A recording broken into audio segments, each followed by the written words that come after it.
Good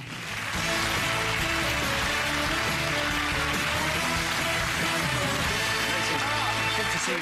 Good to see you. This is a problem, isn't it? Because you often go out in the city and you just see a sort of red glow. And it's hideous. Yeah. You lose the stars, and, of course, there are places around the country where you can go to find dark spots, but for astronomy, it's rubbish because you can't see the sky, and our children will grow up not knowing what stars are. Not knowing what stars are. Not if you've got anything to do with it. Let's have a look at a map of Britain and say where the best dark areas are, because there are some. There are. This is an incredible picture that was taken by satellite. Yeah. The red bits, the bad bits, so that's where there's lots of light. All the big cities. And of course you can see London, Manchester, Edinburgh and Glasgow. The dark bits are the good bits, which is where it's good for astronomy and for stargazing. So we've got Galloway Forest Park just around here, which is the first dark sky park in the UK, which means it's probably one of the best places in the country to see the stars. I'm sure you can go further up to the islands and Caithness and That would be Sutherland. incredible up there. But, you know, you don't have to travel as far. You can go to North Norfolk, near where I live. There's some incredible dark skies there.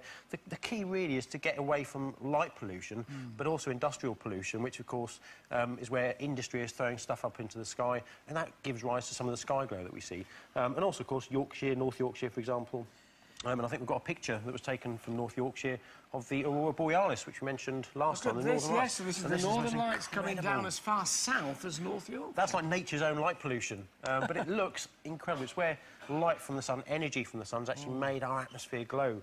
And you can see this is actually where nitrogen and oxygen in our atmosphere is actually glowing and giving off its own light. But it looks stunning. The most wonderful sight. How long can we expect to see that for? What's its season? They're incredibly difficult to predict, Yeah. I'll say that. So we've got no idea when the next one will be.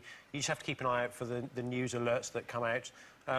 It seems to be a bit of a popular period at the moment for it. The sun's particularly active, and when the sun's active, that's when we get a lot of this stuff. So it's not necessarily every night? Not at all. Oh, Unless you live at the North Pole. And well, but that's a bit cold. There is a compensation then, isn't there? There is. I coveted this last time you were on. I mean, if you get a telescope like this, what astonished me last time, like, this is only about £200, which for a piece of kit this big surprised me. I thought you could have added a nought to that. But if a telescope like this, if you want to get one, where would you put it? I mean, you know, given the fact that, you know, most of us have probably got some kind of ambient light or street lights near us. Inside, outside? Well, you see people, don't you know, in cartoons poking telescopes through the loft or through windows. That's not what you need to do. You need to get outside and get out under the stars. So you need to go outside with the thing, let it cool down so the optics actually don't dew up, because the optics, the mirrors will get mist over them. Yes. Get outside with it. If you something like this is quite small, so lift it up on, you know, a nice solid table or something. So you could get either yourself a solid wooden table, or you could make a stone one that was your kind of telescope. Most telescopes are actually taller than this, so you don't need to. They just come on tripods, which lift them up to the right height. So but take it outside. And get your eyes accustomed to the dark, presumably. Now, didn't you tell me last time you had to be out there for an hour? About an hour, because the eyes take that long to adjust to seeing in the dark. So if you went out from a brightly lit studio, it would take you an hour before you could see anything any good. If you go and stand outside for an hour in this kind of weather, you get very cold. You end up with a cold like I've got. Man flu. Stay away. Man flu. Ah, that's quite sad. I'm staying over here. I've got these programmes to do for weeks yet. Sensible, sensible. So this is some of the kit that you can take, which makes you feel a little bit better. You can. I mean, you can go to the, you know, these great little devices are heat and click pads, which you can get. I think these come from Millets, and they're just a couple of quid. But you pop that button inside it. Can you see this? If I find the button. Okay, got it coming. Yeah. And then it just goes all solid. Pop the button. And there's almost instant heat comes out of that. There we are, and it's... Oh, it is. And that actually starts to get quite warm, doesn't it? Oh, yes. Oh. Stick that in your pocket. You can have hours for that. You can get the modern equivalent, which is this Hot Rocks device. And this is actually charged by USB or by the mains. And if you feel that, you can turn it on. And how long will it last? And you feel that lasts for about 6 hours. It only takes about 15 minutes to charge up. What about your feet? Yes. Now these are my personal favourite. These are actually mine. And these I'm not having those. These are heated boots, which are incredible. And you can actually see there's a button on the side. If I just pop that button, you'll see it even lights up. Ooh, you like that, aren't you? You like that? Look, light up boots. But you've got a really hot setting, a cooler, or a not quite so warm setting. And there's and that heats underneath, batteries in the back, it charges up off the mains, keeps your feet really warm. And cold feet. The key is keeping the extremities warm, so, you know, a hat, your feet, and also your hands. So we've got these gloves. But you see, you were talking about using an iPad last week. You can't use an iPad. If you wear gloves, you can't wear an iPad unless you have gloves that are designed for using an A smart tablet, a tablet like this. Really? So with this whizzy, you've broken it now, look. Yeah, with these whizzy gloves, you can still easily operate the iPad.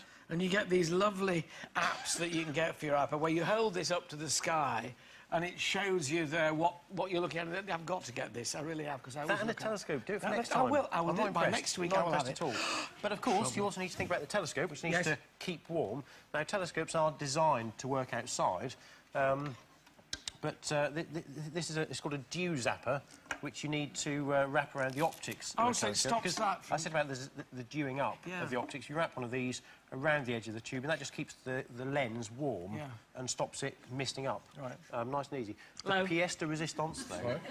The pièce de résistance. Yeah. Richard here is wearing... Richard is the pièce de résistance. Modelling. Give us a twirl, Richard. himself. It looks like... Stop, you're making blush. It's a very thin sort of husky type thing. But this is a heated jacket. Oh, with So heating inside, elements in the thing. it's got batteries inside it with wires running all the way through the jacket. I tried to take one through an airport once, and the security, as you'll probably imagine, weren't all that keen on me taking a jacket with wires inside it. But I had one of these on the through an programme airport. for gardening a couple of weeks ago, and it's about £600. Yeah, but this comes in at £20 from Maplin's. Really? 20 quid, buy one of I those. say, I'd ask you for another 12 or 20 quid, Richard, but you probably wouldn't give me one. No, you're right. 20, excellent from Apple's. You've kitted us out, really, haven't you? And I promise now. OK. Telescope and heated boots, and you'll be sorted. OK, fine, thank you. Details of all these products and all the bits and bobs can be found on the website. My thanks to the 80s stargazer Mark Thompson and to Richard. Thank you, Richard.